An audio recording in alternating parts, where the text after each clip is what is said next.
Bismillahirrahmanirrahim. Assalamualaikum warahmatullahi wabarakatuh. Innal hamdalillah nahmaduhu wa nasta'inu wa nastaghfiruh wa na'udzu billahi min shururi anfusina wa min sayyiati a'malina. May yahdihillahu fala mudilla lahu wa may yudlil fala hadiya lahu. Asyhadu an la ilaha illallah wahdahu la syarika lahu wa asyhadu anna Muhammadan abduhu wa rasuluh. Ya ayyuhalladzina amanu taqullaha haqqa tuqatih wa la tamutunna illa wa antum muslimun. Ya ayyuhan nasu taqu rabbakum alladzi khalaqakum min nafsin wahidah wa khalaqa minha zawjaha wa batha minhuma rijalan katsiran wa nisaa'a. Wattaqullaha alladzi tasaaluna bihi wal arham innallaha kana 'alaikum raqiba.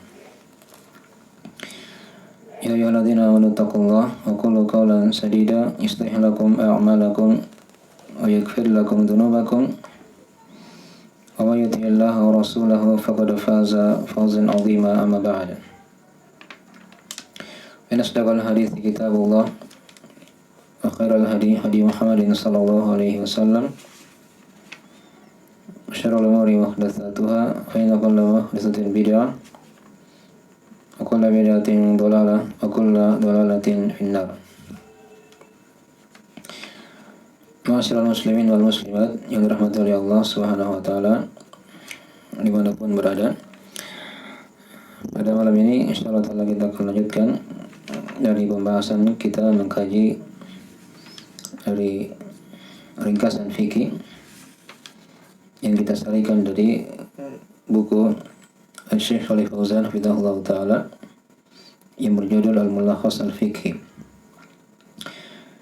Dan kita masih dalam pembahasan seputar masalah wudu. Nah, pada pembahasan sebelumnya sudah kita kaji tentang sifat wudu Nabi Sallallahu Alaihi Wasallam yang mencakup padanya dari sunnah-sunnah wudu, hal-hal yang rukun dalam wudu, dan sebelumnya ada dibahas tentang masalah syarat-syarat dalam berwudu itu sendiri. Ya, ini sudah kita kaji pada pembahasan sebelumnya. Nah, pada pembahasan kali ini kita akan menerangkan dari urutan bab yang diterangkan oleh Syekh di sini. Di salah-salah pembahasan masalah wudu, beliau terangkan tentang masalah hukum seputar mengusap di atas al-khuffain. Nah, hukum seputar mengusap di atas al-khuffain dan selainnya dari hal-hal yang diusap. Nah, di sini beliau akan terangkan juga tentang masalah mengusap di atas imamah, atau kalau dia misalnya ada luka,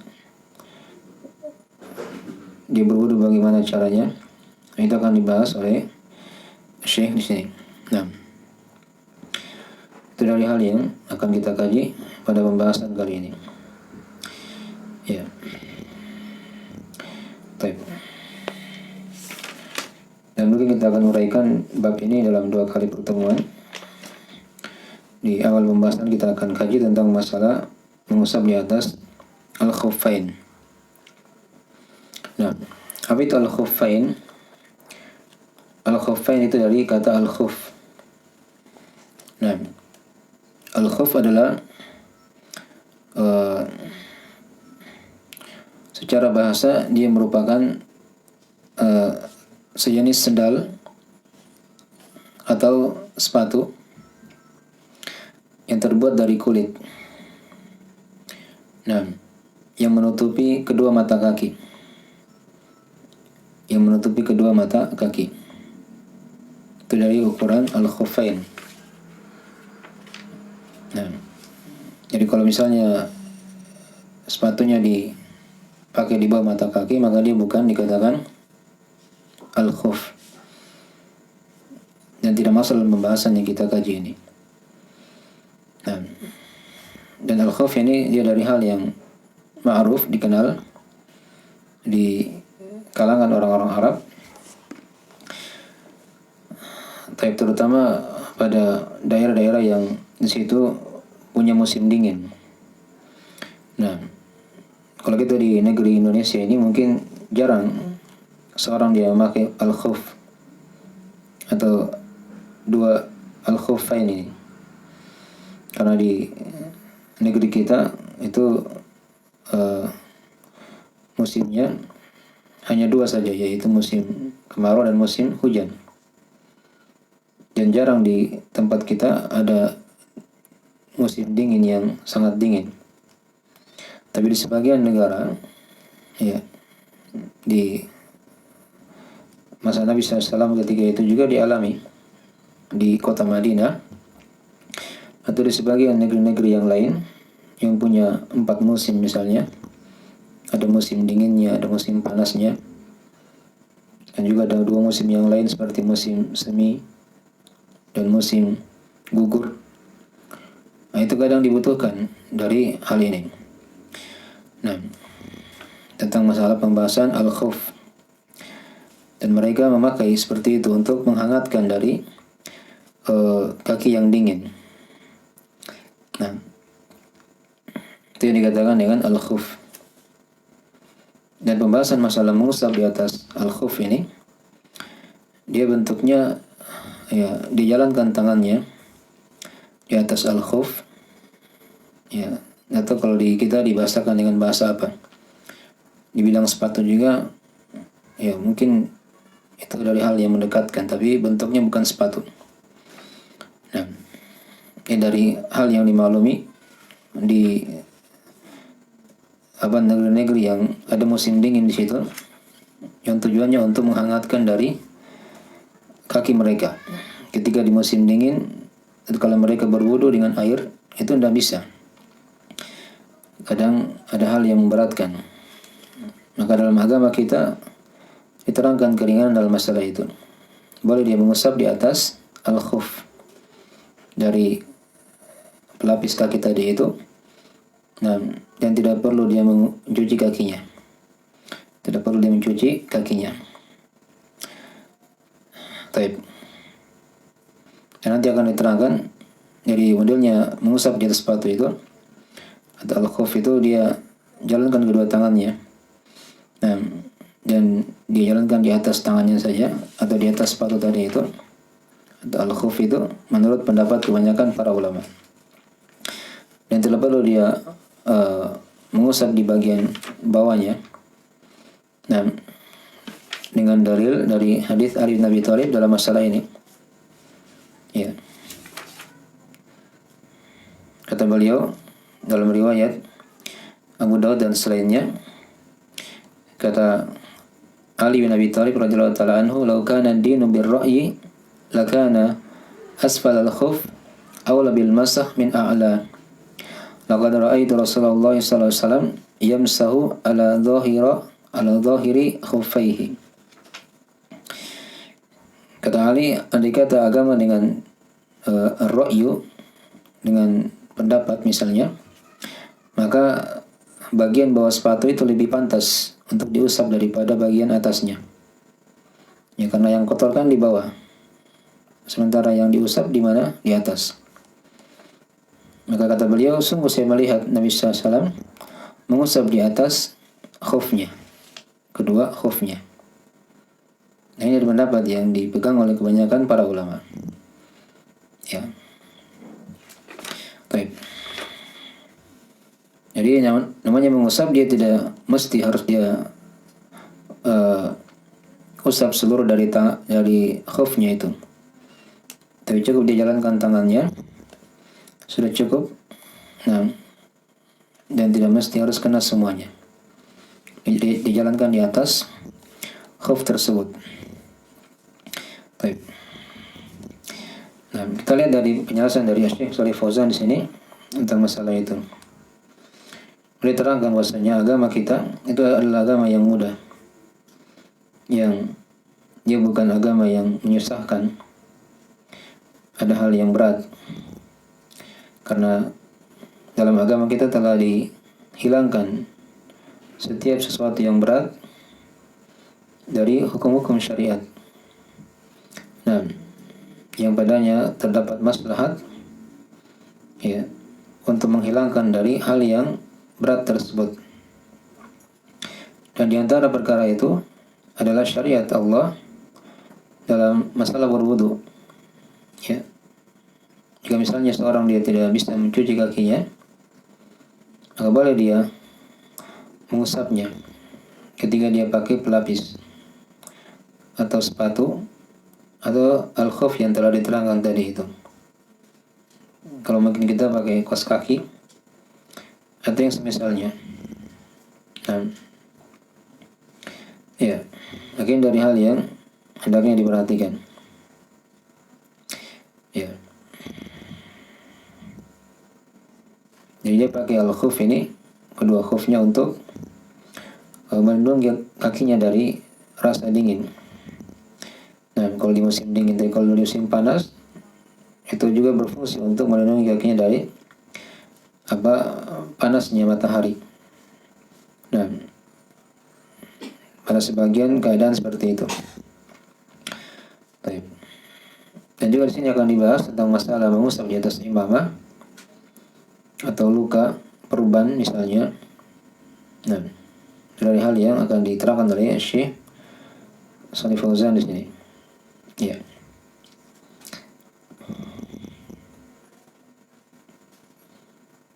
Maka seorang ketika dia telah mengusap di atas dua khufnya tadi itu, atau dia telah mengusap di atas imamahnya, atau kalau dia luka dia usap di atas perbannya, maka tidak perlu dia membuka dari hal tadi itu. Cukup dia usap di atasnya dan hal itu sudah dianggap syah ketika dia berwudu. Akan diterangkan dari rincian tentang masalah itu. Diterangkan di sini pertama tentang masalah mengusap di atas al-khuf ini. Ya. Maksudnya mengusap di atas al-khuf atau apa yang menduduki keduanya itu seperti kaos kaki atau yang semisalnya. Nah, dari yang gunanya untuk melindungi kaki dari rasa dingin, mungkin dari hal yang telah diterangkan dalam hadis-hadis yang mutawatir sangat banyak. Nah, dan telah diterangkan dan Nabi SAW telah mengusap di atas kedua khufnya baik pada saat beliau mukim ataupun pada saat beliau safar. Dan juga beliau telah memerintah sebagian para sahabat seperti itu, atau telah memerintah pada perkara itu dan memberikan keringanan dalamnya. Ya. Kemudian Syekh beliau bawakan beberapa dari perkataan para ulama. Dari Al-Hasan beliau berkata, haddatsani sab'una min ashabi Rasulillah sallallahu alaihi wasallam annahu masaha ala al-khuffain. Ya. Telah menceritakan kepadaku 70 orang dari sahabat Rasulullah SAW. Maksudnya beliau mengusap di atas al-khuf, ya, di atas dua al-khuf ini. Itu diterangkan dalam Al-Awsat dari hal yang diriwayatkan oleh Imam Ibnu Munzir rahimahullah ta'ala. Dan juga berkata Imam Sufyan Ats-Tsauri rahimahullah, nah, kata beliau, rawa al-mas'a al-khuffain khalaiku la yuhsawna minas sahabah. Baik. Sejumlah makhluk dari para sahabat, nah, itu yang bisa dihitung jumlahnya, telah meriwayatkan mengusap di atas dua khuf ini. Ya, kemudian beliau yang ketiga beliau bawakan perkataan Imam Ahmad rahimahullah ta'ala. Nah, kata beliau, laisa fi nafsi minal masi syai'un fihi arba'una hadithan ani Nabi sallallahu alaihi wasallam. Kata beliau, tidak ada pada diriku, ya, maksudnya keraguan, ya, tentang masalah mengusap, ya, di atas al-khuf ini, karena padanya ada 40 hadis dari Nabi Shallallahu Alaihi Wasallam. Nah, dan juga beliau bawakan yang berikutnya dari perkataan Ibnu Mubarak rahimahullah taala dan selainnya. Nah, kata beliau, "Laisa fil mashi 'alal khuffaini baina sahabati ikhtilafun wa huwa jaiz." Kata Imam Ibnu Mubarak rahimahullah taala, tidak ada pada mengusap ini ya di atas al-khuffain silang pendapat di kalangan para sahabat bahwa dia dari hal yang dibolehkan. Nah, ini dari nukilan-nukilan ya, dan juga beliau bawakan juga yang terakhir dari nukilan Ibnu Munzir rahimahullah taala dan selainnya. Nah, tentang ijma' para ulama akan bolehnya mengusap di atas al-khuf ini. Dan para ulama ahli sunnah wal jamaah juga seperti itu, telah bersepakat di atasnya. Dan ini dari hal yang menyelisihi orang-orang ahli bid'ah, dan yang mereka tidak melihat akan bolehnya perkara itu bolehnya mengusap di atas al-khuffain. Nah, maka diterangkan oleh para ulama yang lain, ada sekitaran 80 orang sahabat lebih yang meriwayatkan hadis tentang masalah mengusap di atas al-khuffain ini, yang menunjukkan akan banyaknya dari hadis-hadis dalam masalah ini. Ya. Dan tadi Syekh Shalih Fauzan telah mengisyaratkan perkara itu ya. Maksudnya itu merupakan hal yang telah mutawatir dari para sahabat.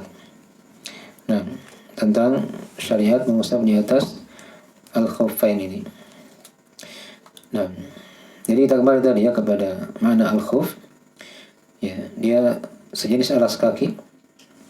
Nah, yang terbuat dari kulit yang fungsinya untuk menutupi kaki. Ya, kalau dia di musim dingin dipakai untuk menghangatkan kakinya. Di musim panas juga, yang panas sangat panas juga dipakai untuk mendinginkan kakinya. Nah, akhirnya dari hikmah syariat kita yang telah diterangkan tadi untuk memudahkan, sehingga ketika seorang dia berwudu maka dapat dia mencuci kakinya kalau dia telah memakai al-khuf ini. Nah, dan sudah diterangkan tadi ya, mungkin di negeri kita itu jarang didapatkan perkara ini karena kebanyakan dari daerah yang ada itu ada musim dingin yang sangat dingin dan juga musim panas yang sangat panas. Ya, mungkin di sebagian daerah di Indonesia mungkin ada, kalau dia tinggal di bawah gunung misalnya, ya kadang dia tidak perlu melepas dari kaos kaki yang ada ketika di musim dingin, maka cukup dia mengusap di atasnya dari hal yang sudah merupakan keringanan dalam agama kita. Baik. Pada sebagian daerah mungkin ada ya di negeri kita, di tempat-tempat yang udaranya sangat dingin ya, seperti yang sudah kita isyaratkan tadi itu. Baik.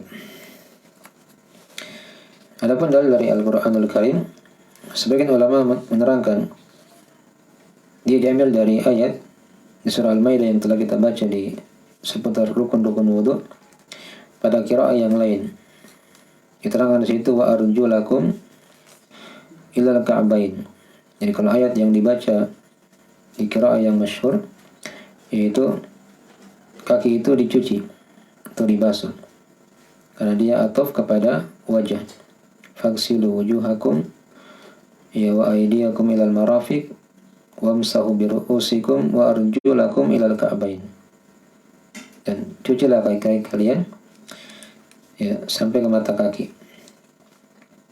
Tapi ada qiraah yang lain, di situ arjulakum dibaca wa arjulikum. Ya kalau dia di kasrah maka di situ dia bermakna ataf kepada sebelumnya, yaitu mengusap di atas atau mengusap kepala. Wamsahu bi ru'usikum, kalau dibaca wa arjulikum ilal ka'bain maka dia bermakna mengusap di atas kaki. Dan itu tadi yang telah diterangkan. Nah, dan kita akan baca nanti beberapa hadis-hadis dalam masalah ini. Baik. Dan hukum setelah kita tahu tadi dari apa itu makna khuf dan pensyariatan dari mengusap di atas al-khuf ini, nah dia terangkan kepada kita di situ ya dari hukum mengusap di atas al-khuffain ini. Nah, Syekh terangkan di situ dia merupakan rukhsah. Siapa yang melakukannya maka itu dari hal yang lebih utama daripada dia melepaskan khufnya dan dia mencuci kedua kakinya dalam bentuk sebagai bentuk dari mengambil rukhsah dari Allah Subhanahu wa taala dan mencontoh dari sunnah Nabi sallallahu alaihi wasallam, dan juga sekaligus penyelesaian kepada orang-orang mubtadi' dari ahli bidah yang mana di mana mereka tidak melihat akan bolehnya mengusap di atas al-khuffain ini. Nah, dan mengusap di atas al-khuffain itu mengangkat hadas. Nah, apa yang berada di bawah yang diusap tadi itu kata beliau. Nah, dan Nabi SAW tidak membebani dirinya untuk mencari hal yang berlawanan daripada itu dengan cara ketika beliau sudah memakai al-khuf maka beliau mengusap di atas al-khuf. Beliau tidak membuka khufnya baru beliau mencuci kakinya, kecuali kalau ada sebab-sebab yang kita akan terangkan nanti ya, dari hal yang membatalkan dari mengusap tersebut. Nah, ya kalau misalnya kedua kakinya terbuka maka dia mencuci, itu adalah hal yang utama, dan dia tidak disyariatkan ketika sebelumnya dia terbuka kakinya dia pakai khuf baru dia mengusap.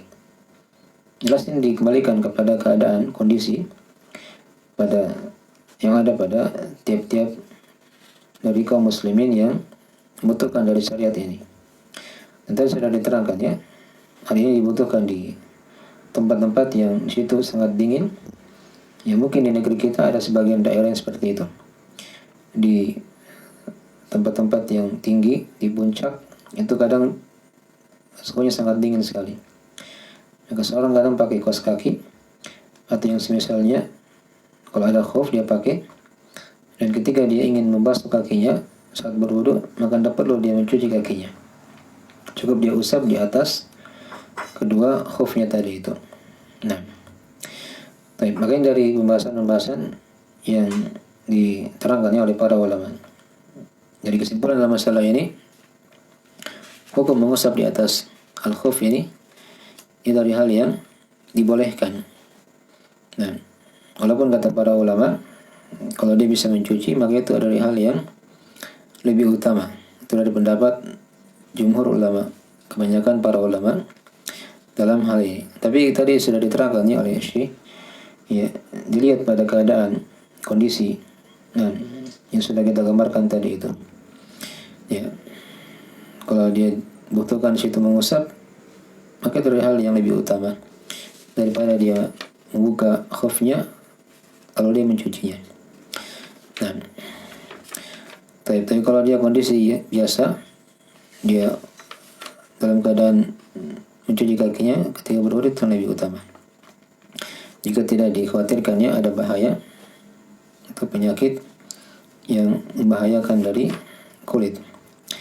Nah, akhirnya dari hal-hal yang diterangkan oleh para ulama kita tentang hukum mengusap di atas al-khuf ini. Jadi kesimpulannya dia merupakan adalah hal yang dibolehkan, rukhsah dari Allah dan Rasulnya. Siapa yang mengambilnya maka itu dari hal yang baik, yang sebagai bentuk mengambil rukhsah dari Allah dan juga mencontoh Nabi SAW serta menyelisih dari orang-orang ahli bidah yang mana mereka melihat, di mana mereka berpendapat tidak ada syariat mengusap di atas al-khuf ini. Nah, baik. Mungkin dari perkara-perkara yang dibahas ya oleh para ulama kita. Terakhir beliau terangkan kepada kita di sini tentang waktu mengusap di atas al-khuf itu. Waktu mengusap di atas al-khuf, berapa lama dia boleh mengusap? Nah, di sini Syekh akan rinci perkara itu. Ya, waktu dibolehkan dia mengusap di atas al-khuffain, nah itu dikembalikan kepada keadaan orang tadi itu, apakah dia mukim atau dia musafir. Nah, itu musafir yang di situ memang dibolehkan dia telah mengqashar salatnya. Nah, jadi kalau dia musafir jarak dekat, ini menurut pendapat Syekh ya, yang tidak dibolehkan dia mengqashar salatnya itu kedudukannya sama dengan orang yang mukim. Nah, maka dia dibolehkan di situ mengusap di atas al-khuf selama sehari semalam saja, atau kalau bahasa lainnya 24 jam. Adapun untuk orang musafir yang dibolehkan padanya sudah mengqashar salat, maka dia boleh mengusap di situ 3 hari 3 malam atau 3 kali 24 jam. Nah, ini diterangkan ya, boleh bawakan beberapa atau boleh bawakan satu hadis dari riwayat Imam Muslim.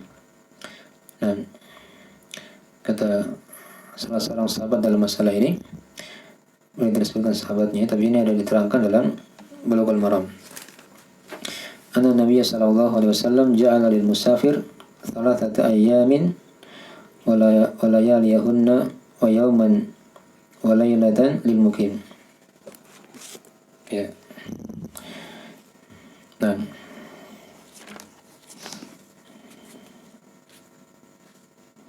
maksudnya Nabi SAW menjadikan untuk seorang yang musafir ya 3 hari 3 malam, maksudnya dia mengusap di atas al-khufnya, dan juga menjadikan untuk orang yang mukim hanya sehari semalam saja, hanya sehari semalam.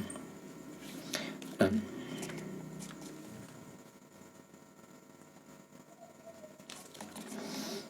jadi kalau dia, kesimpulan tadi sudah diterangkan ya, kalau dia orang yang mukim, maka dia dibolehkan mengusap di atas al-khuf itu, yaitu sehari semalam saja, sehari semalam.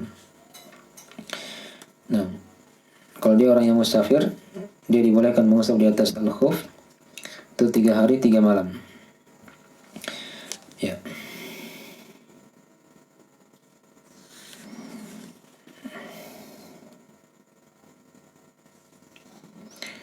Ya, hadis yang telah kita bacakan tadi dari hadis Abu Ayyub Al-Ansari, atau dari Ali bin Abi Ayyub, dari Ali bin Abi Thalib radhiyallahu anhu ya.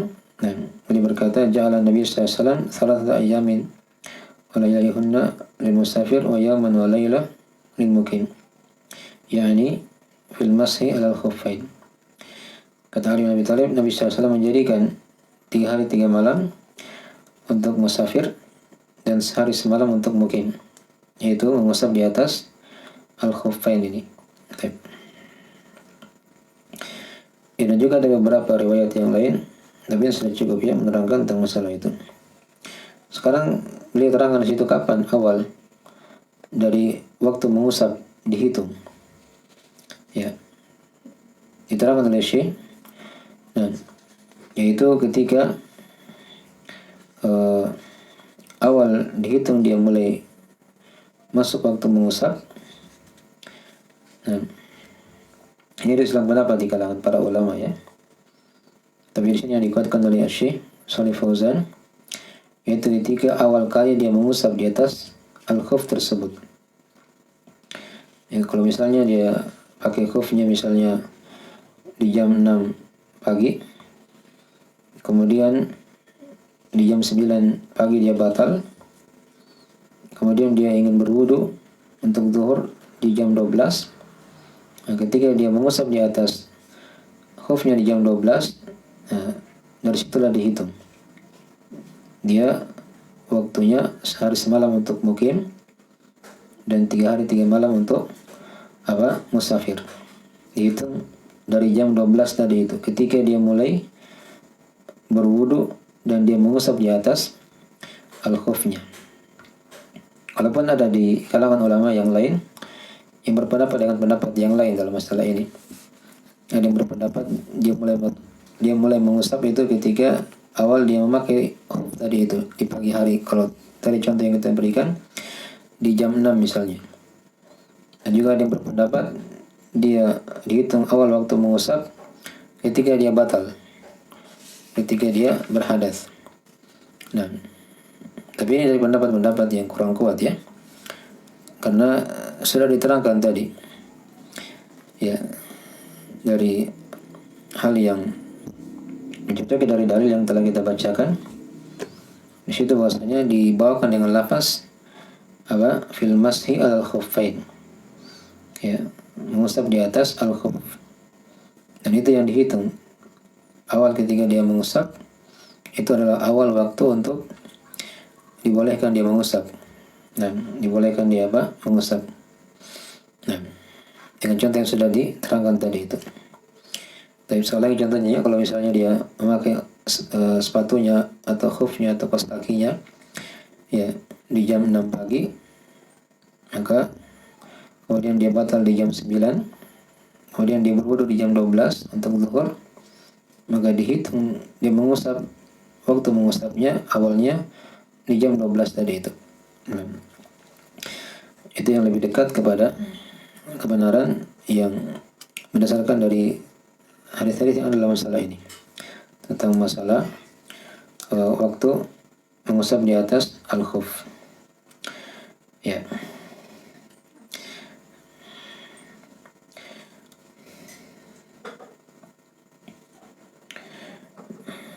Dan kemudian beliau terangkan juga di pembahasan yang terakhir di sini seputar masalah mengusap di atas al-khuf atau kaos kaki atau yang semisalnya dari hal yang dipakai untuk pelindung kaki. Beliau bahkan tentang masalah syarat-syarat bolehnya mengusap di atas al-khuf ini, kedua khuf. Ya, beliau bahkan situ ada 3 syarat dari uraian Syekh Shalih Fauzan. Yang pertama disyaratkan ketika disyaratkan dari bolehnya dia mengusap di atas al-khuf ini atau apa yang menduduki kedudukannya mirip dengan al-khuf seperti kaos kaki atau sepatu atau yang semisalnya. Nah, itu sepanjang dimasukkan kedua khufnya tadi itu dalam keadaan suci. Dalam keadaan apa? Suci. Ini diterangkan dalam hadis ya, riwayat Al-Bukhari Muslim dari Al-Mughirah bin Syu'bah radhiyallahu taala anhu. Nah, meriwayatkan di situ. Ya, saya baca hadisnya ya. Dalam Bulughul Maram, kuntu ma'an Nabi sallallahu alaihi wasallam fatawadda fa ahwaitu li anzi'a khuffaihi. Faqala da'huma fa inni adkhaltuhuma tahiratain. Famassaha alaihima. Kata Al-Mughirah bin Syu'bah, dulunya aku pernah bersama Nabi SAW ya dalam safar. Kemudian beliau berwudu dan aku ingin menunduk membuka dari kedua khufnya. Di sini beliau bercerita ya, di sebagian keadaan beliau pernah bersama Nabi SAW. Nah, ketika Nabi berwudu, Al-Mughirah ini ingin membuka dari khuf Nabi SAW ketika itu. Tapi kata Nabi, da'huma fa inni adkhaltuhuma tahiratain. Tinggalkanlah keduanya, karena sesungguhnya aku memasukkan kedua khuf ini dalam keadaan suci.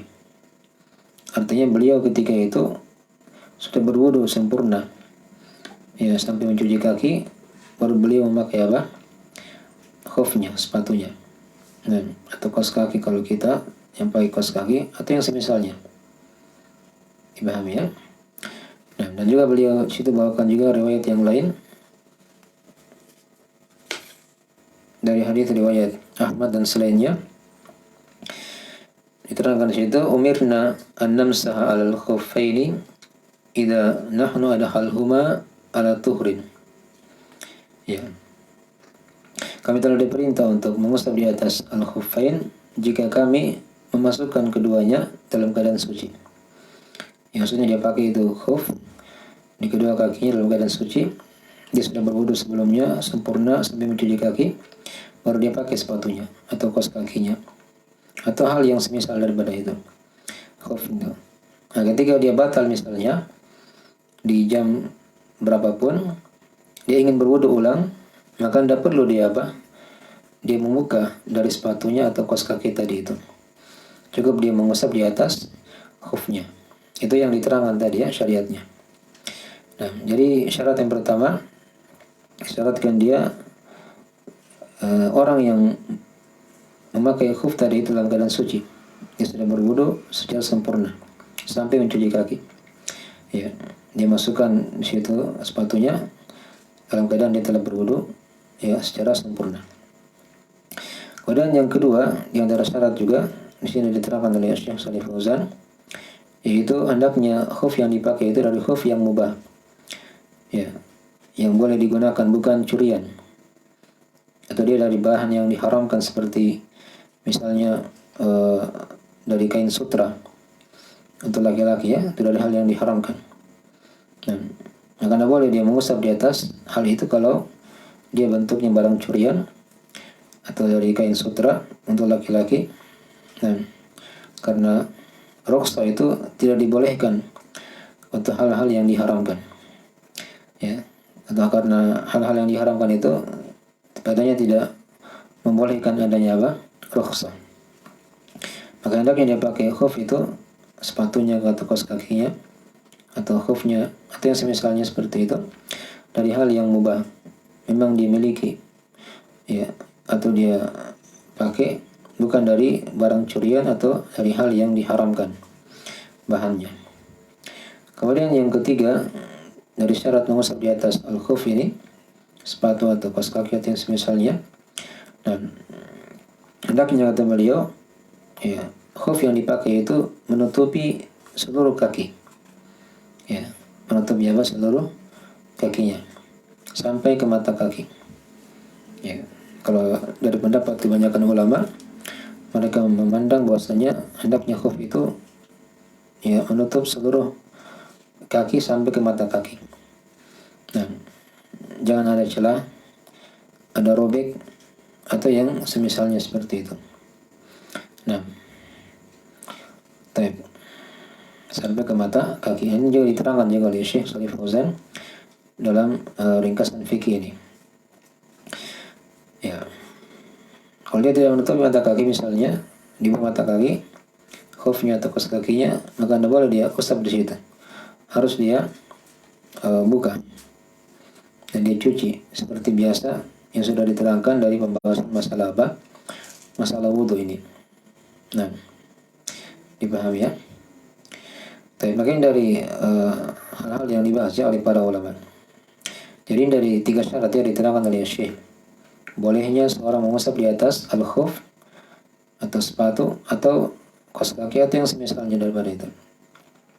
Yang pertama tadi disyaratkan dia pakai khuf tersebut dalam keadaan dia telah bersuci secara sempurna, berwudu ya, atau dia mandi kalau dia tadi hadas akbar. Nah, sudah suci, maka dimasukkan sepatunya atau khufnya atau kaos kakinya dalam keadaan suci. Kemudian tadi yang kedua, ya, sepatu yang dipakai atau khuf itu atau kaos kaki atau yang semisalnya itu adalah hal yang mubah, bukan barang curian atau dari jenis bahan yang diharamkan. Kemudian tadi yang ketiga diterangkan oleh beliau, yaitu disyaratkan juga khuf yang dipakai itu adalah hal yang menutupi sampai ke mata kakinya. Nah, walaupun ada sebagian ulama yang berpendapat bahwasanya boleh walaupun dia tidak menutupi mata kaki, tapi dari hal yang lebih hati-hati dalam masalah itu. Nah, dan ada syarat-syarat yang lain lagi diterangkan juga oleh para ulama yang lain, yaitu hendaknya khuf tadi itu yang dipakai ketika dia baru pakai dalam keadaan suci. Artinya khufnya kembali kepada tadi ini ada khaltuhuma tahiratain ya, sesungguhnya aku telah memasukkan keduanya itu dalam keadaan suci. Ini bisa kembali kepada diri orang yang ingin mengusap tadi itu di atas khufnya, dan juga bisa kembali kepada al-khuf itu sendiri. khuf tadi itu yang dipakai, apakah khufnya atau sepatunya atau kaos kakinya, itu dalam keadaan apa? Suci dari najis. Tidak ada najis yang melekat padanya. Itu juga dari syarat yang diterangkannya oleh para ulama dalam masalah ini. Baik. Dan terakhir di sini boleh diterangkan kepada kita, ya, maksudnya dibolehkan mengusap di atas al-khuf ini dan juga apa-apa yang menduduki kedudukan dari al-khuf. Dan seperti kaos kaki tadi yang tebal yang menutupi kaki, dan baik dia dari kain suf atau yang semisalnya, ya. Karena Nabi SAW mengusap di atas kaos kaki dan juga boleh mengusap di atas kedua na'lain, ya. Na'al itu artinya dia semacam sendal, tapi dia tidak bisa dibuka kecuali dengan menggunakan kaki yang lain atau dengan menggunakan tangan. Nah, dipahami ya. Dan kalau sendal biasa itu tidak boleh sendal sepatu misalnya, itu tidak boleh diusap ya, karena dia dari hal yang gampang dibuka tanpa menggunakan kaki yang lain atau menggunakan tangan. Dan ini diterangkan dalam riwayat At-Tirmidzi ya. Beliau Nabi SAW dari hadis riwayat Ahmad dan selainnya. Dan Ahmad, Abu Daud, At-Tirmidzi dan selainnya. Ya, maksudnya Nabi SAW itu juga pernah mengusap di atas perban atau kedua sendal. Nah, itu diterangkan dalam riwayat yang lain. Tapi tadi sendal di situ maksudnya dari bahasa an-na'al, yaitu yang sudah diterangkan tentang definisinya, yaitu dia semacam sendal tapi tidak bisa dibuka kecuali dengan menggunakan kaki yang lain atau menggunakan tangan. Kalau dia sendalnya bisa dibuka sendiri tanpa bantuan kaki yang lain atau dengan menggunakan tangannya, maka itu tidak boleh diusap, karena dia bukan dikatakan an-na'al dari sisi syariat. Baik. Dan beliau terangkan di situ dari pembahasan juga, ya, terus menerus mengusap ini dibolehkan sampai selesainya dari apa? Dari waktu mengusap tadi itu. Dan tadi sudah diterangkan, kalau dia mukim dibolehkan dia mengusap, ya, sehari semalam atau 24 jam. Dimulai waktunya ketika dia berwudu dan dia mengusap di atas al-khuf tersebut. Itu dari hal yang lebih dekat kepada apa? Dalil yang sudah diterangkan. Adapun kalau dia musafir, maka dia mulai mengusap dia diboleh 3 hari 3 malam. 3 hari 3 malam atau 2 kali atau 3 kali 24 jam. 3 kali 24 jam. Nah, makanya dari hal-hal yang perlu diingat seputar pembahasan masalah mengusap di atas al-khuf, sepatu atau kaos kaki atau yang semisalnya.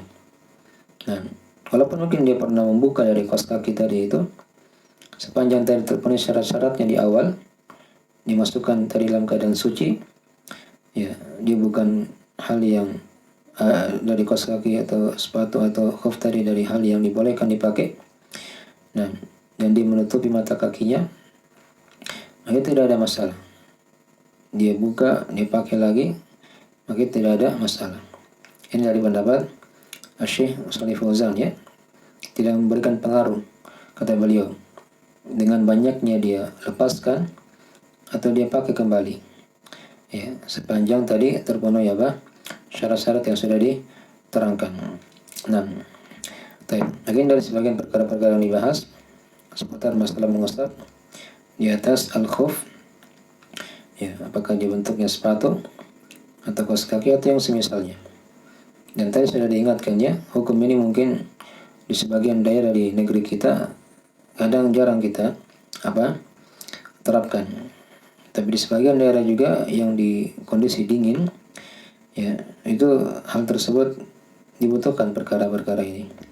Nah, mungkin dari hal-hal yang lewat dari pembahasan fikih yang kita baca dari uraian para ulama, kita bahas, karena dari itu terdapat dari ilmu yang hendaknya kita pahami dan kita ketahui, walaupun mungkin tidak kita amalkan pada sebagian kita, tapi kadang dia dibutuhkan untuk orang yang lain yang kondisinya membutuhkan dari perkara tadi itu. Tapi insyaallah berikutnya kita akan terangkan tentang masalah mengusap di atas imamah atau perban luka misalnya, atau yang semisalnya. Itu akan diterangkan insyaallah taala oleh beliau di sesi berikutnya. Insyaallah taala kita akan sambung, dan ini babnya belum selesai, waktu sudah habis, dan kita akhiri dengan subhanakallahumma bihamdik.